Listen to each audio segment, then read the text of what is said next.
नमस्कार। आज हम लोग जो चलेंगे वो नेक्स्ट टॉपिक की ओर चलेंगे, जिसमें से हम लोग देखेंगे ब्यूरोक्रेसी यानी नौकरशाही, और उसके बाद हम लोग समझेंगे लाल फीताशाही। देखिएगा ये बहुत इंपॉर्टेंट चीज़ है। चलिए हम लोग समझते हैं।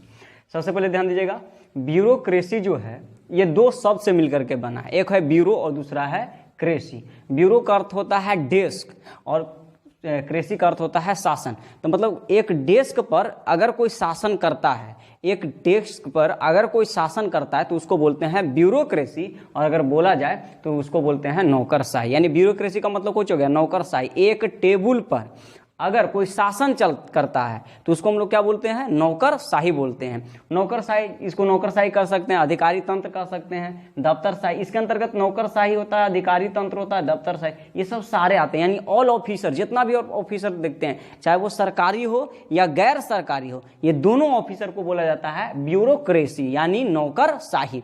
अब इसके बाद हम लोग आगे समझते हैं। देखिए, ब्यूरोक्रेसी की जो शुरुआत हुई है ना, वो क्यों हुआ है? क्योंकि शासन को ढंग से चलाने के लिए, मान चलिए कोई देश है और देश में अगर नियम कानून को अच्छा ढंग से लागू करना है तो उसके लिए हमको क्या करना पड़ेगा? तो उसके लिए हमको इसकी व्यवस्था करना पड़ेगा, नौकरशाही की व्यवस्था करना पड़ेगा। तो ये करता क्या क्या है? तो देखिएगा, ये आपस में जोड़ने का काम करता है। मान के चलिए कि हम सरकार है, ठीक है ना, और कुछ नियम लगाएं, और नियम लगाएं तो इसको लागू कौन करवावेगा कौन? तो करवाने के लिए जो ऑफिसर होंगे, यानी आपस में जोड़ने का काम करता है। तो नौकरशाह की पहली विशेषता क्या है? आपस में जोड़ने का काम करता है। जो सूचना आती है, जो भी सूचना रहेगा उसको पहुंचाने का, जनता तक पहुंचाने का काम कौन करता है? तो जनता तक पहुंचाने का जो काम करेगा वो कौन करेगा? अफसरशाही कहिए, नौकरशाह कहिए, अधिकारी तंत्र कहिए। ये धीरे धीरे करके सूचनाओं को कुछ कर देता है, पहुंचा देता है। जैसे एक बात को समझाते हैं। मान लीजिए अभी चल रहा है ना वैक्सीन।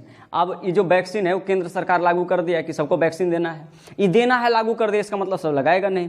तो क्या करेगा? अब ना अधिकारियों को सौंपेगा कि आप इसको लागू करवाइए, चाहे जैसे लागू करवाइए, सबको लेना है। अब अधिकारी जो है इसको लागू करने के लिए क्या करेगा? पहले सबसे पहले लोगों के पास सूचना पहुंचाएगा कि देखिए इसको लगा लीजिए, लगाने से ये फायदा है, वो फायदा है, जो भी रहे उसका वो करेगा। यानी सूचना को पहुंचाने का काम करता है। तीसरा क्या है? कर्तव्य का निर्वहन करता है। जो भी उसका कर्तव्य दिया गया है उस कर्तव्य के अनुसार उसका निर्वहन करता है, वो अपना कार्य करता है, एक्स्ट्रा कुछ नहीं करता है, अपना कार्य करता है। यानी कर्तव्यों का निर्वहन करना, ये नौकरशाही, अफसरशाही, ये सब करते हैं। उसके बाद इसमें क्या है? तकनीकी कुशलता की आवश्यकता होगा।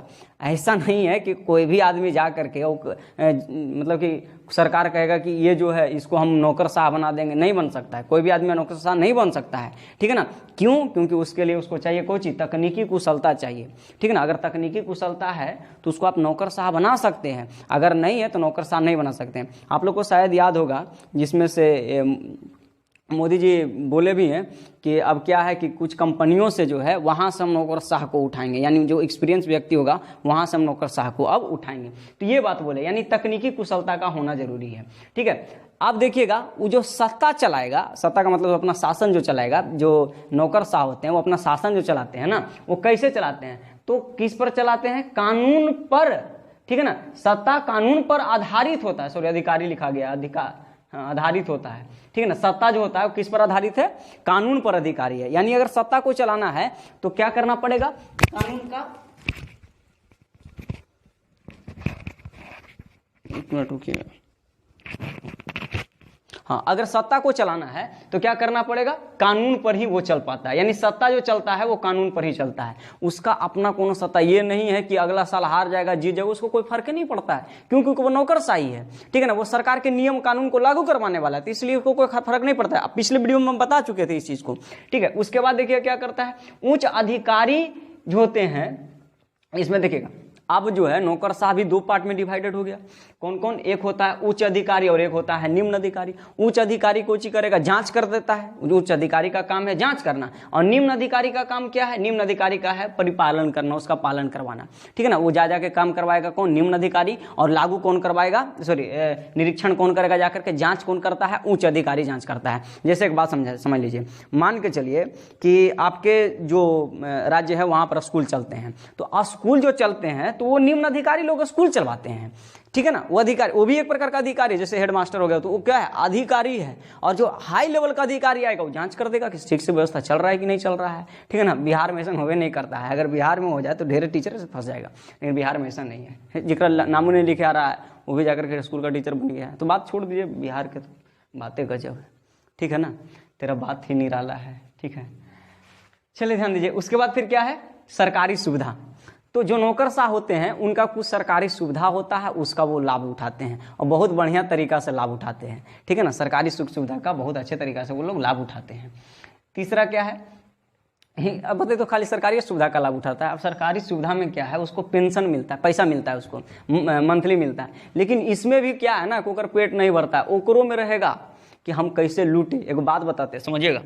एक पद है दरोगा का, तो दरोगा नाम बड़े भयंकर पड़ा है, दारोगा, दारोगा, दारोगा। दारोगा का मतलब समझते हैं कुछ होता है, रो मतलब रो चाहे गगा, रो चाहे गा, लेकिन दा, ठीक है, मतलब दरोगा, तो दरोगा पद है, ठीक है ना। तो ओकर अलावा भी कोई चीज करता है ना कि रिश्वत लेना शुरू करता है। देखिए, जब दोष आ जाएगा तो ओकर नाम चेंज हो जाएगा, अभी दोष नहीं है, फिलहाल समझते हैं। तो सरकारी सुविधा इन लोगों को मिलता है। लिखित दस्तावेज, ये जो काम करता है ना, ये बोल के काम नहीं करेगा, ठीक है ना। ये नहीं कहेगा कि हम इसका काम करवा दिए, उसका दस्तावेज चाहिए, तो ये लिखित दस्तावेज प्रस्तुत करते हैं। उसके बाद फिर ध्यान दीजिएगा, पदाशोपण व्यवस्था, ये प्रश्न पूछा जा सका है। पदाशोपण व्यवस्था के अंतर्गत क्या चीज होता है, पदाशोपण व्यवस्था क्या है। देखिए, उच्च अधिकारी जो है वो निम्न अधिकारी पर शासन करता है, उच्च अधिकारी निम्न अधिकारी पर शासन करता है, उसको बोलते हैं पदाशोपण। हम लोग तो अपने जीवन में बड़ी करते हैं, ठीक है ना। बड़े बड़े, जैसे कहने का मतलब है कि हम लोग शासन केकरा पर चलाते हैं, छोटे छोटे बच्चा पर चलाएंगे, ठीक है ना। जो हमारा से छोटा होगा ओकरा पर शासन चलाएंगे, इधर कर उधर कर, ये कर वो कर, तो छोटा पर शासन चलाते हैं, तो उसी को हम लोग बोलते हैं कौची, पदाशोपन व्यवस्था, पदाशोपन व्यवस्था। तो पदाशोपन व्यवस्था का मतलब होता है उच्च अधिकारी निम्न अधिकारी पर कोई चलाता है, शासन चलाता है, उसको हम लोग बोलते हैं पदाशोपन व्यवस्था। हम लोग थोड़ा सा और समझ लेते हैं, यहां पर गौर कीजिएगा। इसके कुछ दोष हैं। नौकरशाही दोष कब बन जाता है, देखिए, जब जातीय नौकरशाही हो जाएगा। मान के चल, जातीय नौकरशाही अगर हो गया, किसी को अगर जात वाला माने कि बहाली हुआ था उस टाइम, बोलेगा कि हम मतलब बहुत अच्छे हैं, वो तो अपना इंटरव्यू दे करके जाता है, लेकिन दिल की बात कौन जाने, है ना। दिल का बात सुने दिल वाला, वही वाला हाल है, कौन सुन सकता है। तो दिल में अगर जातीय वाला बात है तो नौकरशाही कैसे नौकरशाही बन जाएगा, जातीय नहीं, सब दोष है, जातीय नौकरशाही बन जाता है। जब जातीय नौकरशाही बन जाता है तो क्या करेगा, अपन जात वाला का देखेगा कि कौन कौन मेरा जात वाला, जेकर अपन जात वाला है तो खूबे ध्यान देगा। ये जातीय नौकरशाही यानी नौकरशाही का ये दोष है। क्षेत्रीय नौकरशाही हो सकता है, ठीक है ना। अपन क्षेत्र से ज्यादा लगा, वो दूसरे के क्षेत्र से लगावे नहीं है, तो क्षेत्रीय नौकरशाही भी हो सकता है। भाषाई नौकरशाही भी हो सकता है, ठीक है ना। भाषा के आधार पर मान के चलिए कि किसी को मगही से प्रेम है और कोई और देने के चल गया, तो भाषाई प्रेम भी होता है। उसके बाद कोई चीज है, एक कानून था जेकरा नाम था पार्किंस कानून, ये समझिएगा, बड़ी कम पढ़ने के लिए मिलता है पार्किंस कानून। देखिए, पार्किंस कानून क्या है। पार्किंस कानून वैसे कानून को कहते हैं जिसमें दुनियादारी से नौकरशाहों को कोई खास मतलब नहीं होता है। देखिए, हम बताते हैं, आप बनिए ऑफिसर, लेकिन ऐसा बनिए ना कि समाज के लिए कुछ कर पाए।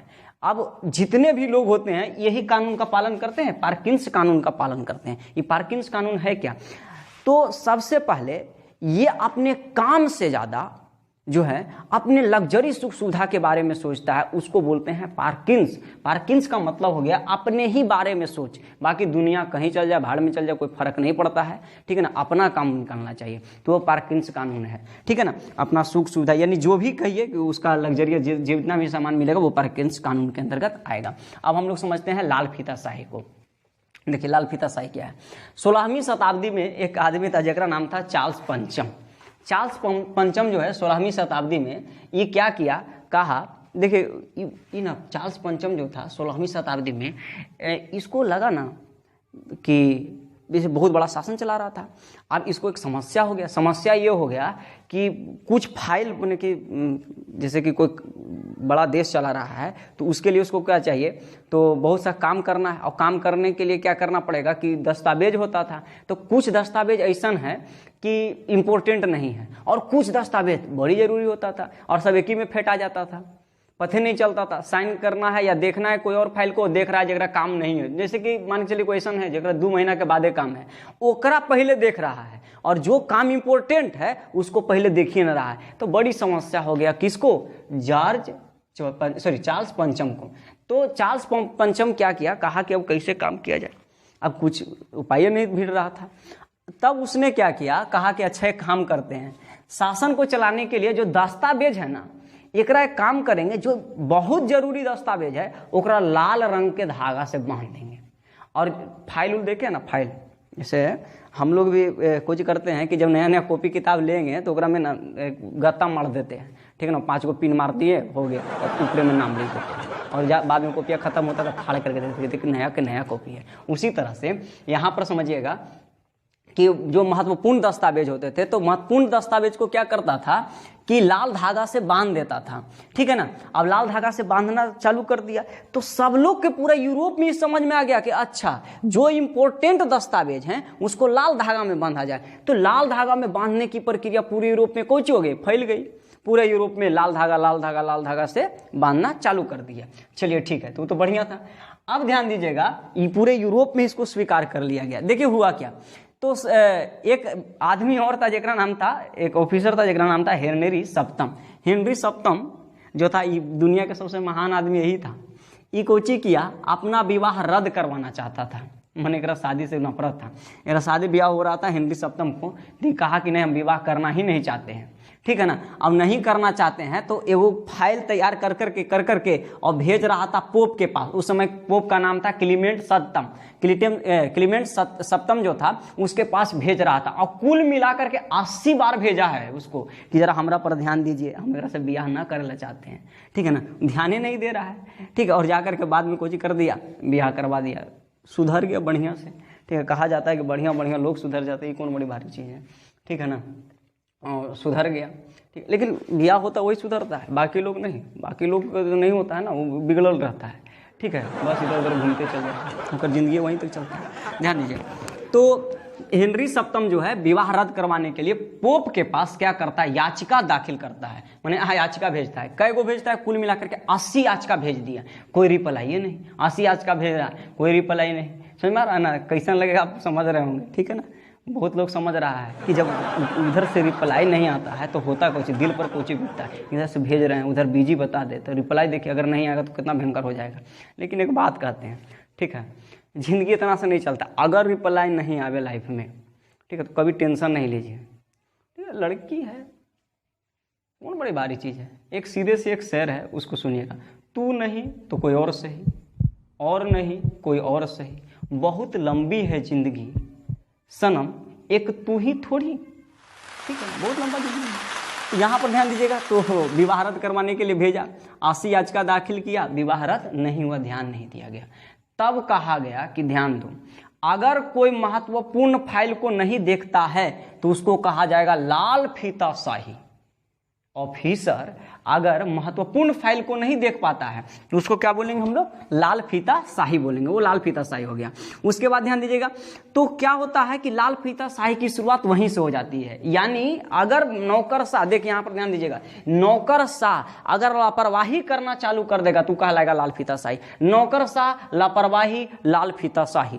नौकरशाह का लापरवाही, लाल फीता शाही, ठीक है ना। अब लाल फीता शाही कैसे उत्पन्न हो जाता है तो देखिएगा, जैसे महत्वपूर्ण दस्तावेज लाल फीता शाही लाल रंग के फाइल में बांध दिया जाएगा, लाल फीता शाही कहलाएगा, ठीक है। अब लाल फीता शाही कैसे हो जाएगा, जैसे मान के चलिए कोई बड़ा कठिन नियम बन गया है। अब कठिन नियम बन गया, आपके दस्तावेज इंपॉर्टेंट है लेकिन नियम कानून के कारण दस्तावेज पर सिग्नेचर नहीं हो पा रहा है, तो कुछ हो जाएगा, लाल फीता शाही हो जाएगा। अब कोई ऑफिसर है, वो एकदम आता है मियाँ से एकदम मुड़ के 5 बार मुँह फाड़ेगा, उसके बाद कुछ करेगा कि देखेगा फाइल है, कल लाना, कल साइन कर देंगे। ये सब ऑफिसर का होता है। यहाँ तक कि टीचर कर देता है, टीचर पढ़ाई वाला होता है तो और एक करता है, कुर्सी पर बैठेगा। औरतें तो कुछ करती है, कुर्सी पर बैठ गई और मियाँ से ऊन ले करके और बिन रही है, लेकिन पढ़ रहा है, खेल रहा है, क्या कर रहा है, कोई फर्क नहीं पड़ता है, ठीक है ना। तो कुछ है लाल फीता शाही के समझ, नौकरशाही वाला है।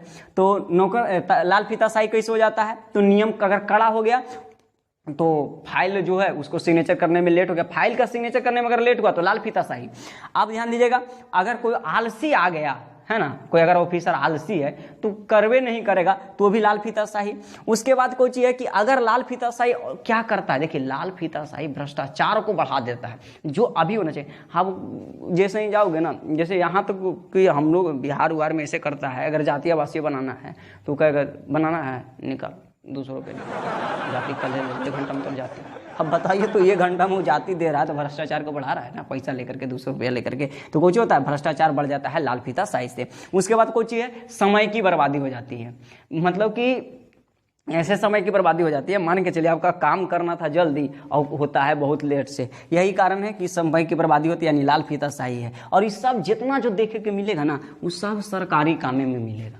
इसीलिए मालूम होना चाहिए, भले ही बात बुरा लगे, मालूम होना चाहिए सब लोग काहे सरकारी नौकरी करना चाहता है, क्योंकि सब लोग पता है लाल फीताशाही करना चाहता है। सब लोग ब्यूरोक्रेसी को बर्बाद करना, मैंने सब लोग की बात नहीं कर रहे, कुछ लोग, सॉरी सब लोग नहीं, कुछ लोग।